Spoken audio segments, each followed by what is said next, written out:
Voilà, je suis professeur d'anesthésie-réanimation au CHU de Nantes. Je m'intéresse beaucoup aux pneumonies. Je dirige une équipe INSERM qui étudie les interactions hôtes microbiome au cours des pneumonies.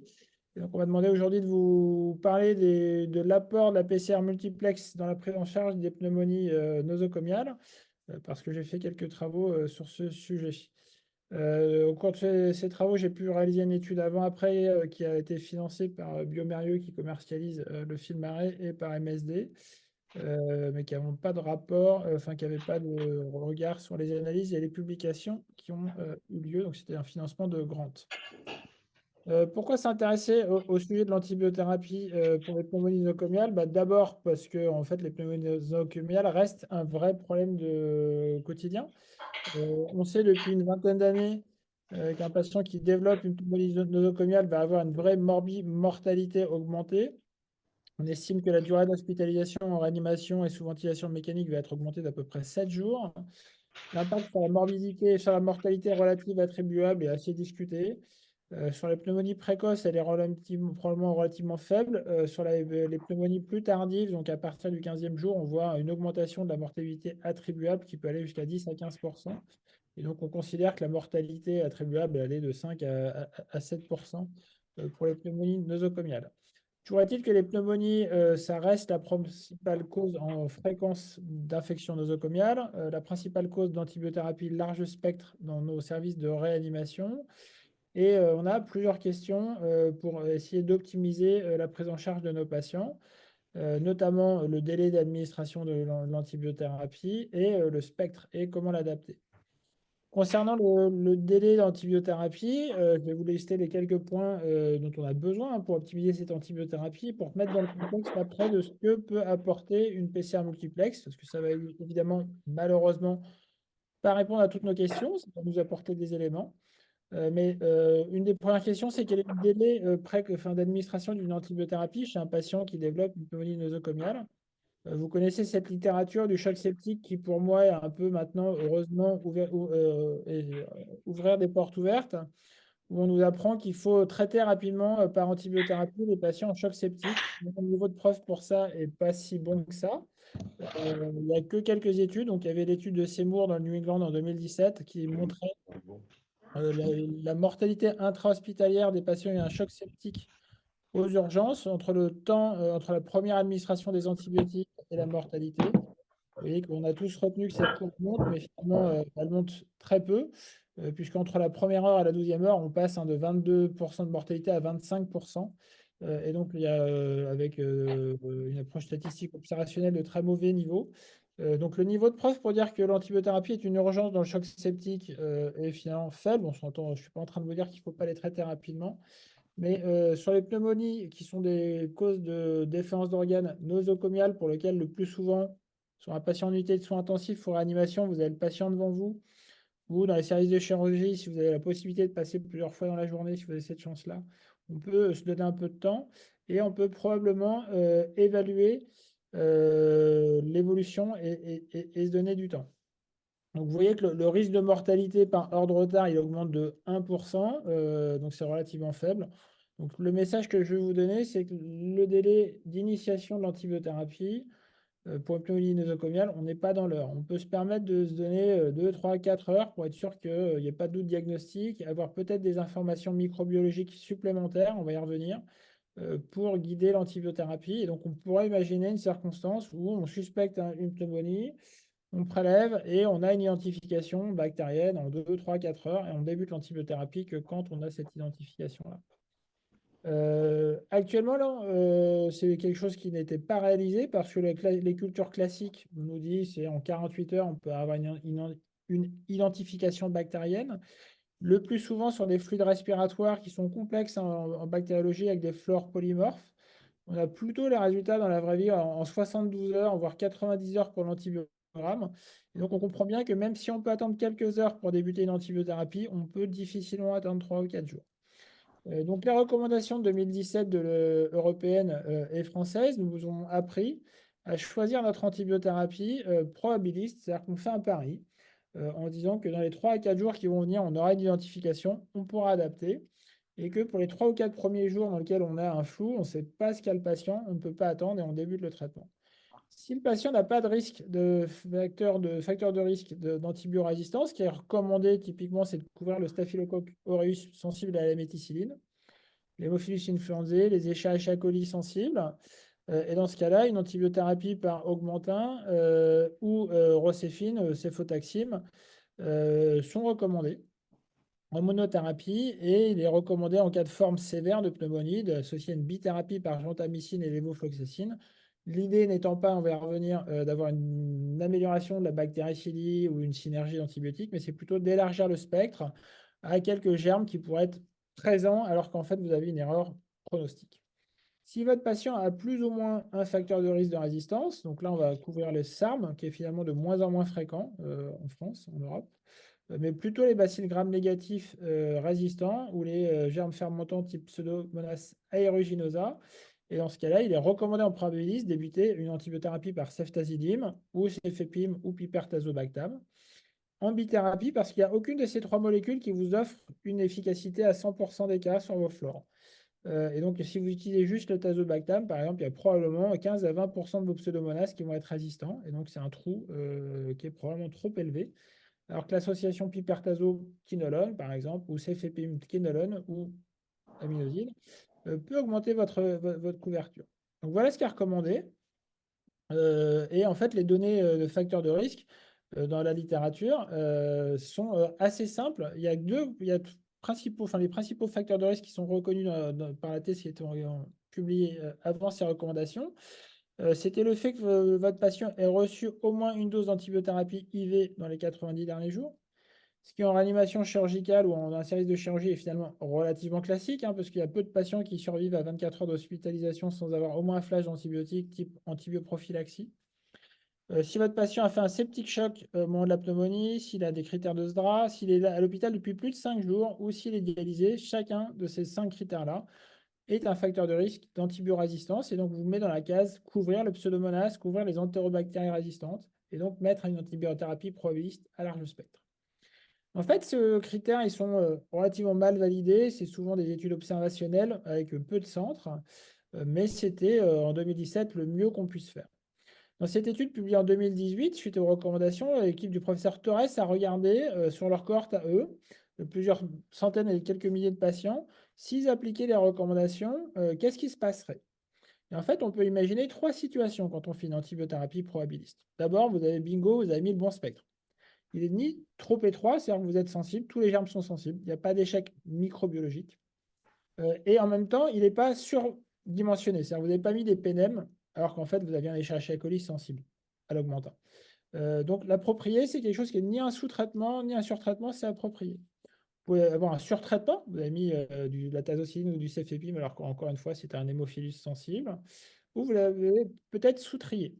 En fait, si vous suivez ces recommandations-là, dans cette cohorte espagnole, mais nous, on retrouve à peu près la même chose, bah, en fait, vous n'avez que dans 37% des cas le bon spectre, le spectre approprié. 2 fois sur 3, votre antibiothérapie, elle n'est pas bonne. Heureusement, et c'est ce sur quoi les recommandations, ce qu'elles ont visé, 6 fois sur 10, vous avez mis trop large. C'est-à-dire que pour votre patient, c'est pas mal. Vous êtes plutôt, on va voir si c'est pas mal, c'est peut-être pas si bon que ça. Vous n'êtes pas en échec microbiologique, 6 fois sur 10. Et 3 fois sur 10 seulement, vous allez avoir un germe qui n'est pas couvert par votre antibiothérapie probabiliste. Et vous voyez qu'en fait, si vous le faites sur la présence, par exemple, de la pneumonie au 5e jour, en fait, vous êtes quand même dans 51 patients sur 2, trop large. Si vous prenez le critère antibiotique avant, donc 4 patients sur 10, vous êtes trop large. Donc finalement, ces critères, ils sont très bénéfiques au niveau individuel. Et encore une fois, on va y en discuter. Mais au niveau collectif, c'est sans doute pas la meilleure stratégie. Nous, suite à ça, on avait publié en 2017 dans l'European Respiratory Journal une autre stratégie, une autre approche où on s'est intéressé à définir les seuils plus précis. Parce que si vous regardez pourquoi 5 jours est recommandé pour définir un facteur de risque d'antibiorésistance, en fait, c'est juste 2 cohortes observationnelles où les centres ont dit ces 5 jours de façon biblique n'ont pas justifié. Donc, nous, on a fait un travail sur 700 patients, on a défini les courbes ROC pour définir mieux les seuils. Et on avait pu démontrer que sur des patients cérébrolésés qui font des pneumonies, donc traumatisés, le meilleur seuil d'antibiorésistance, c'est 10 jours en fait.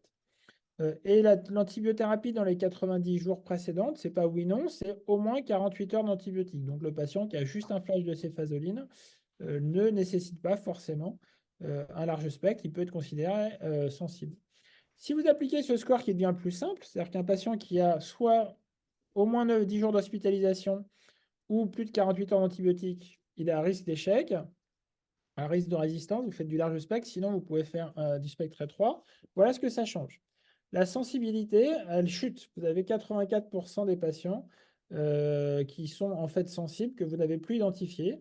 Mais par contre, vous êtes beaucoup plus spécifique. Ça veut dire que vous diminuez le nombre de cas où vous avez surtraité vos patients. Et finalement, quand on s'intéresse aux statistiques et qu'on regarde ce que ça donne, ça veut dire que sur un patient qui est prédit sensible, vous allez avoir, avec ce score simplifié, vous allez avoir 90% des patients qui seront réellement sensibles, donc 10% d'échecs de traitement. Et sur les patients qui sont dits résistants, vous allez passer de 15%, 18% enfin, de 60% de surtraitement à 20-30% de surtraitement. Donc finalement, on voit qu'on peut probablement optimiser les critères cliniques et ne pas se baser uniquement sur la flore et sur les guidelines européennes et françaises. On peut sans doute faire mieux, mais malgré ça, on n'arrive jamais, sur purement des signes cliniques, à avoir une sensibilité, une spécificité et une accuracy, une vérité pronostique extrêmement bonne. On se retrouve tout le temps avec 10, 15, 20% des patients au mieux qui n'ont pas une antibiothérapie adaptée. Qu'est-ce qu'il va falloir faire dans ce cas-là? Puisqu'on a vu que le plus souvent, on est trop large, on est en large spectre, et qu'il va falloir peut-être rétrocéder. Et en fait, ça a été une étude qui a été publiée dans Intensive Care Medicine il y a quelques années, où les auteurs ont regardé ce qui se passait réellement quand on ne modifiait pas l'antibiothérapie ou quand on rétrocédait.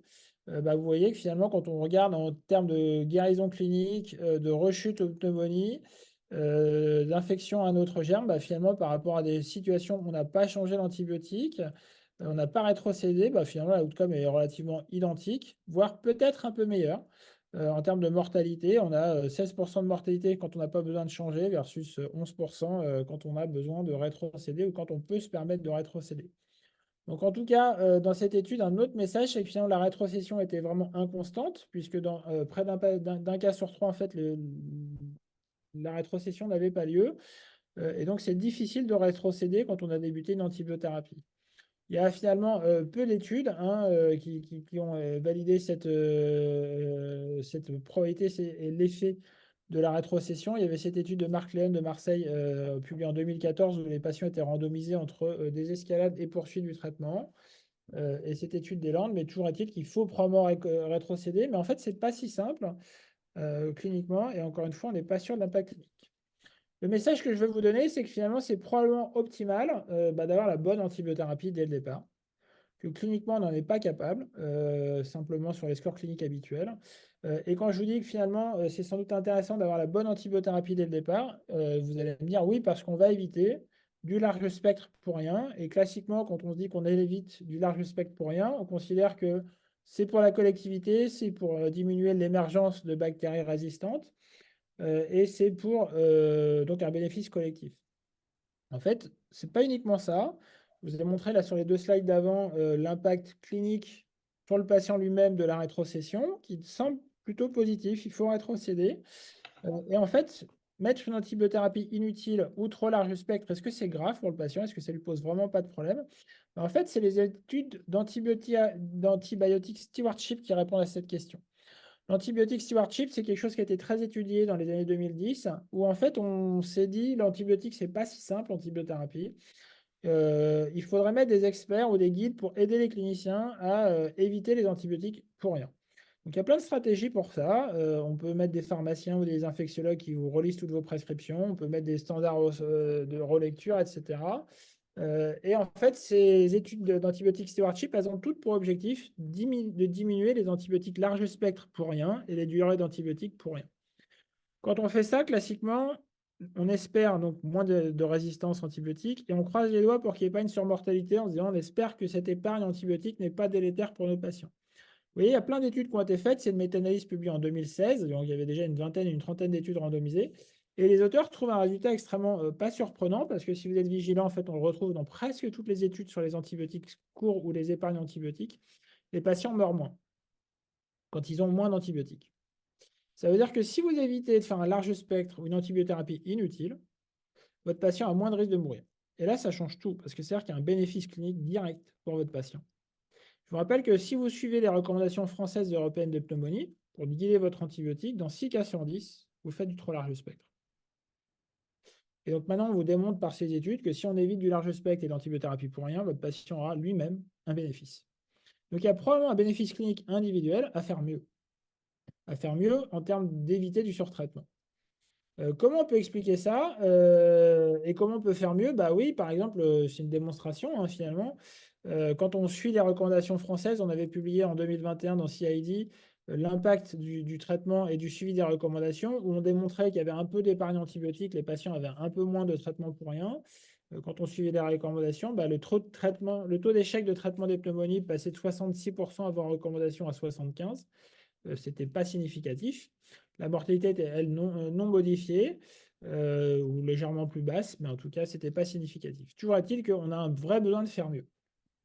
Donc, on va essayer de voir, et c'est le but du topo aujourd'hui, de voir si cette PCR, cette identification bactérienne, qui serait un outil pour optimiser tout de suite l'antibiotique, peut-être, peut être utile, peut être efficace et améliorer le devenir. Si on voulait, du coup, ne plus faire d'antibiothérapie probabiliste, mais avoir une identification extrêmement rapide. Je vous rappelle, on a dit tout à l'heure qu'on s'est mis d'accord qu'on pouvait probablement attendre 2, 3, 4 heures avant de débuter notre antibiotique quand on vient de diagnostiquer une pneumonie. Il faudra un résultat standardisé rapide, qu'on puisse avoir le résultat en quelques heures, le temps de débuter tout de suite la bonne molécule. Quand je dis standardisé rapide, c'est que par exemple l'examen direct avec le gramme, la corrélation de gramme, elle est extrêmement imparfaite, elle dépend des centres, elle dépend de l'expertise des microbiologistes. Donc probablement qu'elle n'est pas assez standardisée, en tout cas pas robuste et pas fiable. C'est une technique qui devrait permettre de trouver à peu près les mêmes résultats que la culture bactérienne classique. C'est une technique qui devrait permettre de diagnostiquer ce qui est mono ou polymicrobien. C'est une technique qui devrait permettre donc d'identifier les bactéries, mais aussi de prédire en quelques heures leur sensibilité aux antibiotiques. Elle devrait être facile à implémenter dans un protocole d'antibiotique stewardship, c'est-à-dire qu'il faut que le clinicien qui va à 2 heures du mat récupérer ce résultat de test puisse le comprendre et choisir le bon antibiotique en fonction de ces résultats-là. Et idéalement, cerise sur le gâteau, ça serait qu'elle soit cost-effective, c'est-à-dire qu'en plus, le coût du test soit récupéré sur l'épargne financière en termes d'antibiothérapie. Et donc, c'est pour ça que les industriels ont commencé à développer des identifications rapides par PCR. La PCR, c'est quoi? C'est qu'en fait, au lieu de faire pousser la bactérie et l'identifier par des cultures et des considérations physico-chimiques, on va séquencer le génome et identifier des gènes spécifiques hein, du pathogène. Et ça, finalement, la PCR, c'est quelque chose qui est voilà, très, très ancien maintenant, qui a plusieurs dizaines d'années. Et on sait, on le savait déjà avant, mais finalement, c'est faisable en pratique clinique à large échelle d'avoir une identification respiratoire de virus. On l'a bien vu dans la pandémie Covid, qu'on faisait des PCR Covid et on avait le résultat en 1 heure. Quand les laboratoires se mettent en ordre de bataille, on est capable d'avoir des PCR standardisés extrêmement rapides. Et donc, du coup, il y a des panels qui ont été développés spécifiquement pour les pneumonies nosocomiales, parce qu'actuellement, ces techniques de PCR, elles ne sont pas métagénomiques, elles ciblent des gènes de bactéries spécifiques. Et donc, en fait, il y a bioMérieux qui a développé ce panel Filmare Pneumonia Panel Plus qui permet d'identifier des bactéries atypiques, des virus, mais aussi des gènes de résistance. Donc, on a vu tout à l'heure que c'était un peu dans le cahier des charges de ce qu'on voudrait comme outil diagnostique. Vous voyez la liste des bactéries, c'est une quantification semi-quantitative d'Acinetobacter, Serratia, Klebsiella, Haemophilus, Strepto, etc., qui sont globalement les germes qu'on trouve le plus dans les pneumonies nosocomiales. Mais attention, la PCR multiplex ne cherche ne trouve que ce qu'elle cherche. Par exemple, le sténotrophomonas, par exemple, il n'est pas dans ce spectre-là. Donc, si votre patient a un sténotrophomonas, il ne sera pas identifié. Et donc, ça ne veut pas dire que, voilà, un résultat négatif il faut connaître le spectre si vous voulez utiliser la PCR multiplex. On cherche aussi des virus, la grippe, le VRS, le coronavirus, ça n'était pas les variants qui circulaient en 2019, donc le test n'était pas utile pour ça. Légionelle, Mycoplasma, Chlamydia ne sont pas forcément ceux qu'on cherche le plus sur les pneumonies nosocomiales, mais font partie du panel. Donc ça va vous permettre de savoir finalement en 2-3 heures, potentiellement, théoriquement, s'il y a un Escherichia coli, par exemple, dans votre prélèvement respiratoire, ou s'il y a un Pseudomonas aeruginosa. On a vu aussi que dans les choses, donc on sait que c'est faisable, ça peut être rendu rapidement, on peut trouver des bactéries d'intérêt, mais qu'il fallait aussi qu'on puisse guider notre antibiotique. Et donc c'était intéressant peut-être d'avoir une identification, une prédiction d'antibiorésistance. Et en fait, dans ce kit, vous avez des identifications de gènes de résistance qui ne sont pas tous connus par tout le monde. Par exemple, MEC-A et MREJ, qui sont des gènes de résistance à la méticilline, qui vont être identifiants. S'il y a du Staph aureus, vous allez savoir que c'est un Staph aureus résistant à la méticilline. CTXM, c'est un germe de BLSE, et vous avez des gènes de carbapénémase. Encore une fois, on ne trouve que ce qu'on cherche, et donc ça ne couvre pas toutes les carbapénémases et ça ne couvre pas toutes les BLSE. Donc maintenant, la première question auquel on a essayé de répondre, c'est est-ce que c'est fiable? Parce que finalement, quand vous avez un commercial, un laboratoire qui vous apporte une machine qui vous dit, voilà, maintenant, en 2, 3, 4 heures, je vais être capable d'identifier vos principaux agents pathogènes, vous donner des gènes de résistance, vous allez savoir si c'est fiable. Donc, on a fait une première étude qu'on a publiée en 2021 où on a pris 100 patients qui étaient suspects de pneumonie. On leur faisait un lavage alvéolaire pour le diagnostic des pneumonies, c'est ce qu'on fait à Nantes. En même temps qu'on faisait le lavage alvéolaire, on faisait une aspiration d'eau trachéale parce qu'on avait la question de savoir est-ce que le PCR multiplex marche que sur les lavages alvéolaires ou aussi sur les aspirations d'eau trachéale, est-ce qu'on perd? Et on faisait ça, une deuxième aspiration d'eau trachéale en pair traitement, donc ETATT, c'était 3 jours après le traitement pour voir si finalement quand votre patient reçoit des antibiotiques, on continue d'identifier quelque chose. Donc, vous voyez qu'en fait, le premier résultat, c'est qu'on avait quand même 18% sur les lavages alvéolaires de prélèvements négatifs, et ça, c'était plutôt rassurant, parce qu'on avait peur que la technique par PCR soit tellement sensible qu'elle identifie systématiquement quelque chose. Donc, vous avez globalement, finalement, quelques cas de virus aussi, et quelques cas de covirus, et vous voyez que finalement, le spectre d'identification entre lavage alvéolaire et aspiration d'eau trachéale est finalement à peu près le même. Donc vous avez une technique qui est quand même capable de vous dire qu'il n'y a pas de génome bactérien, qui n'est pas une sensibilité excessive. Maintenant, si on regarde la comparaison et la discordance entre culture classique, qui est notre, disons, gold standard, et identification par la PCR multiplex, finalement, vous voyez que ce n'est pas parfait. En fait, sur les lavages alvéolaires et les aspirations d'eau trachéale, on a 40% de cas qui sont discordants. C'est-à-dire que dans 4 cas sur 10, si vous faites la culture et la PCR, vous ne trouverez pas le même résultat.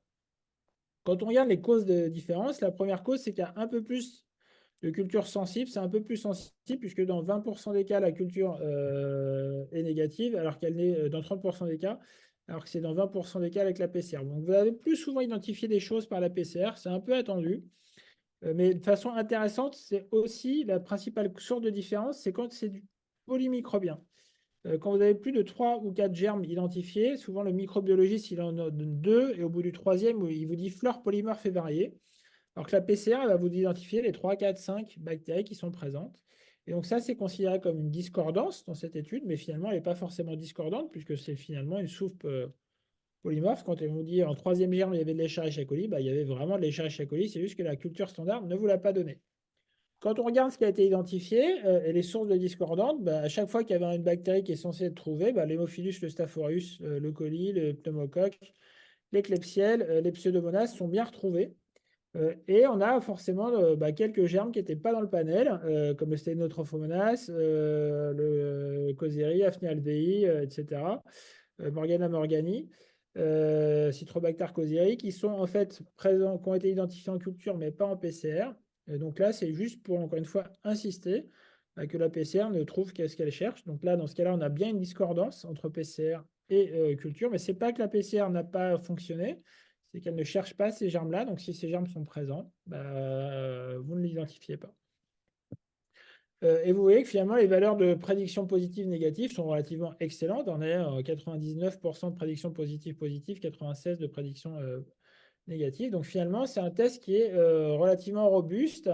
Quand on regarde les causes de discordance entre l'impact d'une antibiothérapie initiale, par exemple, en fait, dans les 51 cas où la PCR a identifié une bactérie alors que la culture n'en trouvait pas, en fait, dans 90% de ces cas-là, les patients étaient déjà sous antibiotiques depuis 2 à 3 jours, par exemple, pour une péritonite, puis une surinfection pulmonaire.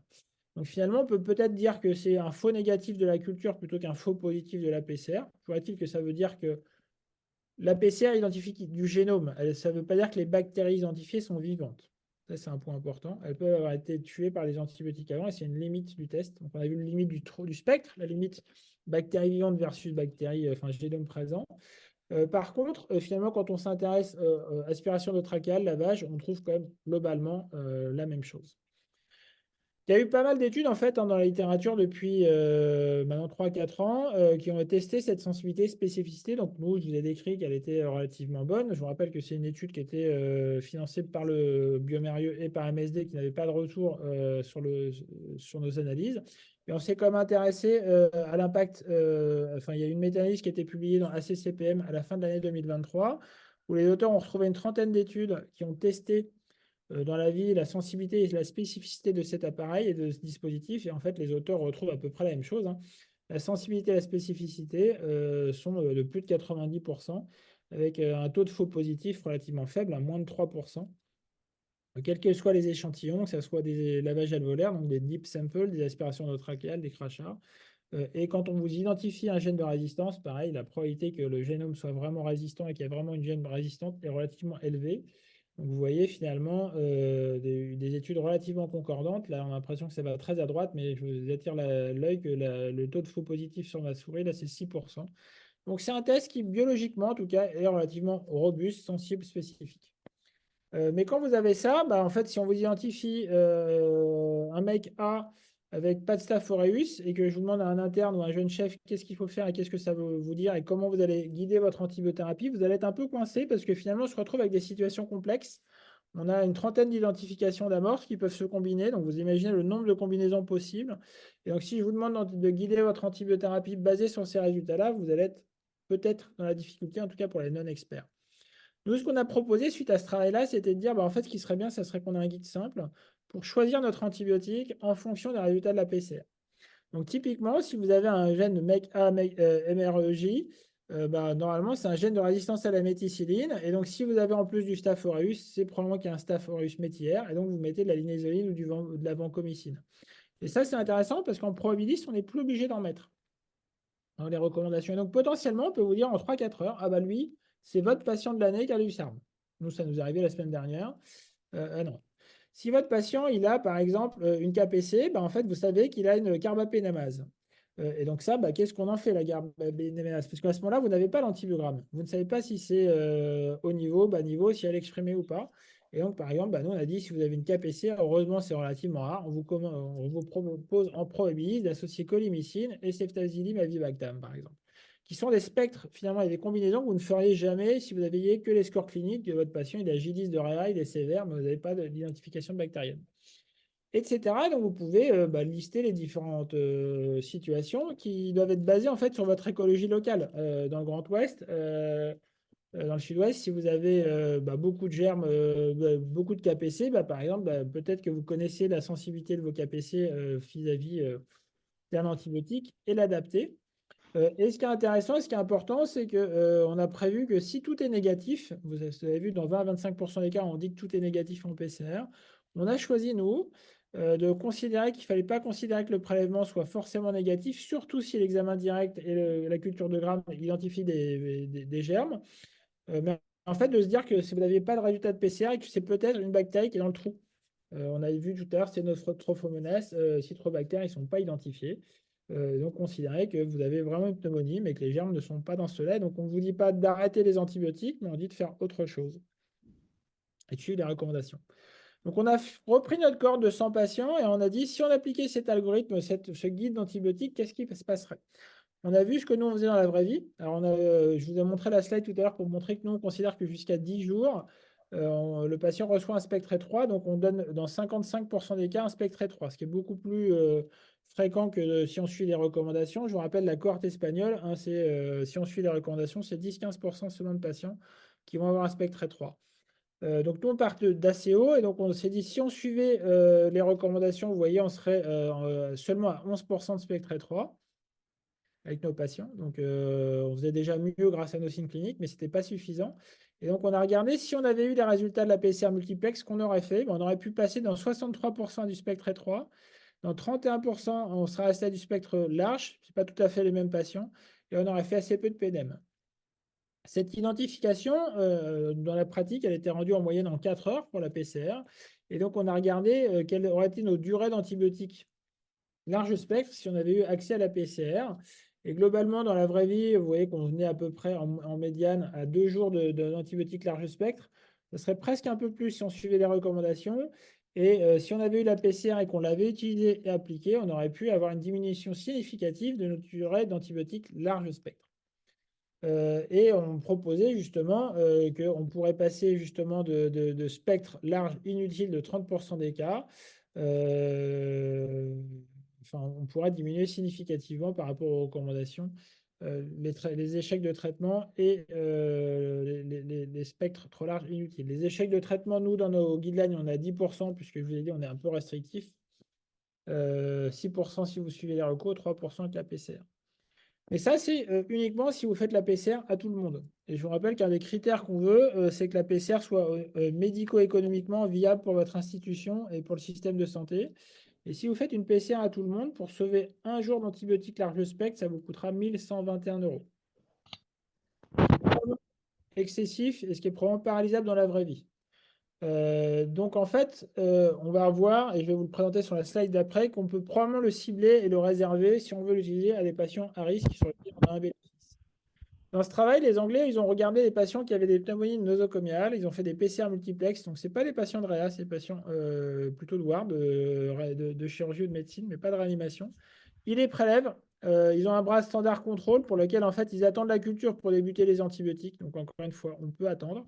Et ce n'est probablement pas des patients très sévères. Et ils ont un bras PCR où, dès qu'ils identifient, ils débutent le traitement.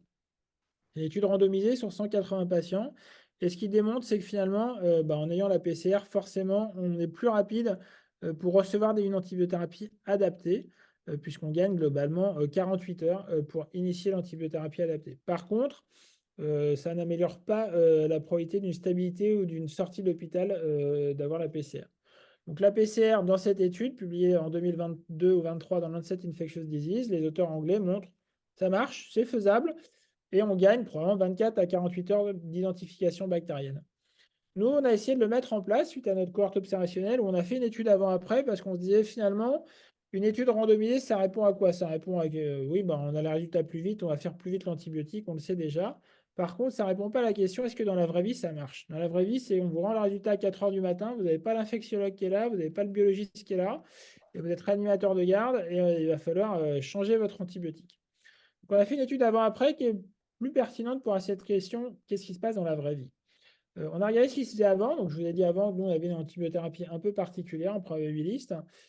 Et on a fait une phase après où on a dit on ne va pas faire la PCR à tout le monde parce que ça coûte trop cher.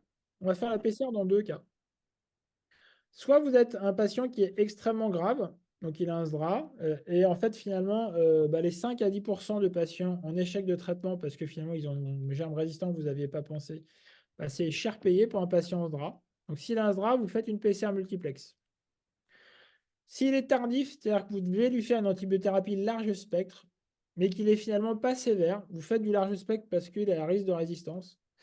Mais si on vous disait, non, mais faites du spectre étroit, vous accepteriez, dans ce cas, faites une PCR et dans ce cas-là, vous allez rétrocéder. Donc, il y a 2 cas de figure. Soit en fait, vous devez faire selon les recos du spectre étroit, mais votre patient est tellement grave que vous dites, je voudrais peut-être upgrader tout de suite. Soit finalement, il n'est pas grave et vous deviez faire du spectre large. Et dans ces 2 cas, vous faites la PCR et finalement, dès 4 à 5 heures après le prélèvement, vous adaptez ou vous initiez votre antibiotique seulement après l'identification par la PCR.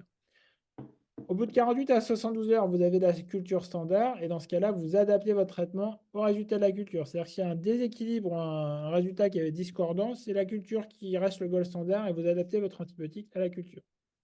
Est-ce que ça marche? En fait, on a fait cette étude avant-après avec le CHU de Rennes. On avait 220 patients avant, 220 après. Manque de chance pour nous, il y a le Covid qui est arrivé par là. Donc la phase après, elle est impactée par la crise Covid. On a 45 patients, donc 20% de la cohorte qui est Covid, qui est en réanimation avec un Covid. Donc un petit déséquilibre. On a quand même regardé si on avait réussi à le faire. Avec nos 2 critères, forme sévère ou forme tardive, on a 62% des patients qui avaient une indication théorique à une PCR multiplex. C'est-à-dire que vous ne la faites pas à tout le monde, vous la faites à un patient sur 2 avec ces critères-là. Et finalement, on retrouve que les choses sont à peu près classiques si vous avez une très bonne concordance entre la PCR et la culture pour les patients qui ont eu la PCR. Si on regarde un peu ce que ça fait sur notre antibiothérapie, finalement, on se retrouve comme ce qui est attendu. avec nos cohortes où on est déjà strict sur nos critères cliniques, on a 30% d'antibiothérapie large spectre inutile. On n'a que 55% d'antibiothérapie optimale, c'est-à-dire ni en échec de traitement, ni de large spectre excessif. Et finalement, il y a peu ou pas d'effet de notre traitement, pas de la PCR. Pourquoi? Parce que quand les résultats étaient rendus aux cliniciens, il n'y avait pas d'adaptation de l'antibiotique. C'est un résultat qui nous a un peu déçus. C'est-à-dire qu'on a fait des PCR, on avait formé les médecins.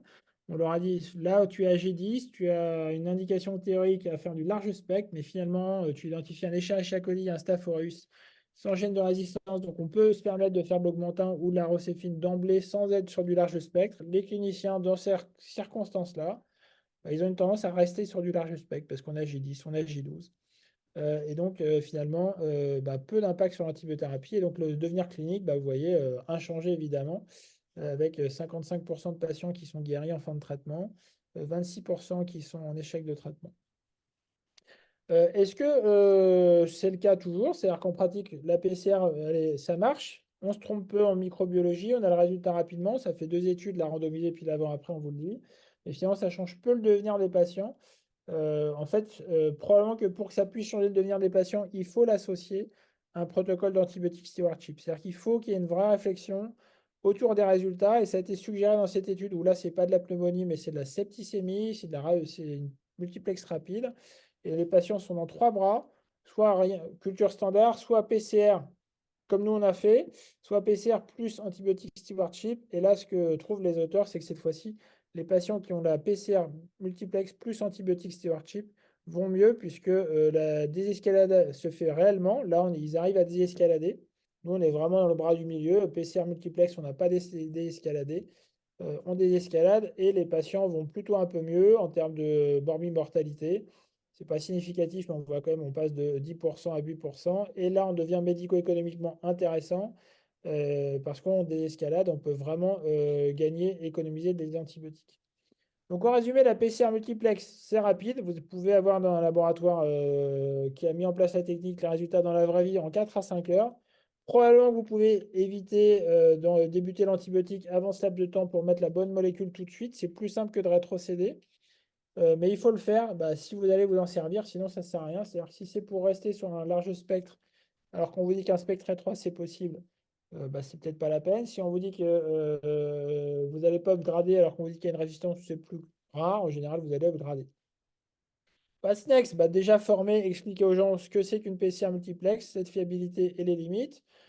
Une des choses, c'est que pour l'instant, nous on travaille là-dessus, ces gènes, ces PCR multiplex n'identifient que les pathogènes, que ce sur quoi vous allez adapter vos antibiotiques, ce qui est probablement insuffisant parce qu'en fait, vous allez avoir une identification potentielle d'une flore sous-dominante que vous n'allez pas identifier en culture et dont lequel actuellement vous ne prenez pas en compte. Or, dans ce travail publié en 2016, les auteurs prennent des enfants qui ont une pneumonie virale sévère, qui sont hospitalisés, et regardent les bactéries inférieures au seuil par du microbiome respiratoire. Et ils trouvent qu'il y a bien une flore bactérienne inférieure au seuil. Et quand ils regardent si cette flore bactérienne, que nous on néglige parce qu'elle est en faible quantité, est-ce qu'elle a une association à la réponse immunitaire? C'est le cas.